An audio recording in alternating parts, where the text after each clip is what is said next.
मेरी आंखों देखी बात है, मैं किसी को कोई लिखी बात नहीं बता रहा हूँ, कोई लेखनी के द्वारा अंकन की हुई बात नहीं है। आज भी बिहार जी का जो निज मंदिर है ना, जहाँ ठाकुर जी गर्भगृह है, जहाँ विराजते हैं, गर्भगृह में रात्रि को जब बिहार जी को शयन कराते हैं तो उस समय जो आप देखते हैं ना, बिहार जी के दोनों ओर राइट हैंड में, लेफ्ट हैंड में देसी घी का शुद्ध दीपक प्रज्वलित रहता है। अंदर गर्भगृह में भी और बाहर भी। गर्भगृह में लाइट नहीं, वहां दीपक ही प्रज्वलित रहते हैं। रात को जब शयन ठाकुर जी को कराते हैं तो उस समय दीपक बाहर कर दिए जाते हैं और भुजा के रखे जाते हैं। अंदर पूरा गुप्त अंधेरा होता है, वहां कुछ लाइट नहीं हुआ। ठाकुर जी जब शयन करते हैं तो वहां अंदर लाइट नहीं है। प्रातःकाल जब वहां पर सबसे पहले अंदर जब जाते हैं तो वहां अंधेरा होता है। ठाकुर जी जैसे ग्रीष्मकालीन हो या सर्दी की ऋतु हो तो उसके अनुसार ठाकुर जी को शयन कराया जाता है, वस्त्र से ढका जाता है। जैसे गर्मी में ठाकुर जी को मलमल का वस्त्र ओढ़ाया जाता है और सर्दी की ऋतु में ठाकुर जी को वो रजाई उड़ाई जाती है।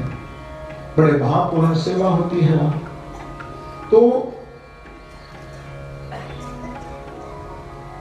जितना भी ठाकुर जी का स्वर्ण और चांदी का वहां सामान है, लगभग 19 चीजें हैं ठाकुर जी की सेवा की।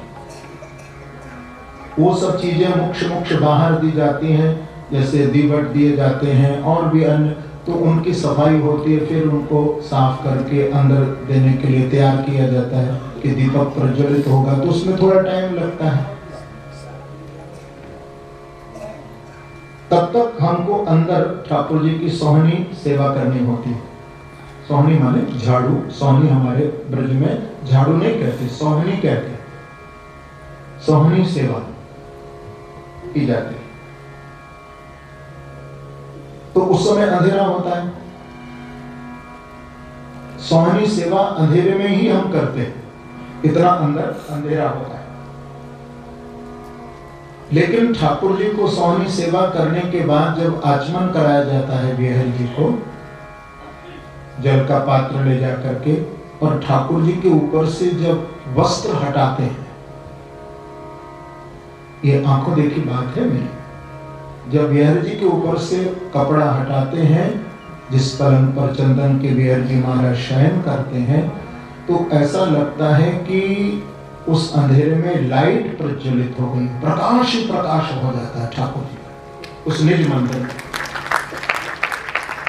और उस प्रकाश में, उस अंधेरे में ठाकुर जी के अंग से जो स्वराट माने जो प्रकाश निकलता है, उसमें सारा काम, जब तक बाहर से वो जो दीपक साफ होने में उसमें टाइम लगता है, फिर उसको तैयार करते हैं, तो कम से कम आधा घंटे में अंदर की ठाकुर जी के उस अंग से जो कांति निकलती है, प्रकाश निकलता है, उसमें सारा काम हो जाता है। लाइट का काम ठाकुर जी का प्रकाश करता है। श्रीमद् भागवत में ये बात लिखी है। देखिए भागवत में जन्माद्यश्य चार्थे स्वविज्ञ स्वराट, भगवान सर्वज्ञ हैं और भगवान स्वराट हैं। स्वयं राजते स्वराट, जो स्वयं प्रकाश है, जिन्हें किसी और प्रकाश की आवश्यकता नहीं है। तेने ब्रह्म हृदय आदि कवये मुह्यन्ति यत सूरया, जिस वेद वाणी में बड़े बड़े विद्वान मोहित हो जाते हैं, वेद भाषा को नहीं समझ पाते हैं, केवल संकल्प मात्र से ब्रह्मा जी को ज्ञान कराया। बोले ज्ञान कराने के बाद भी ब्रह्मा जी मोहित हो गए थे।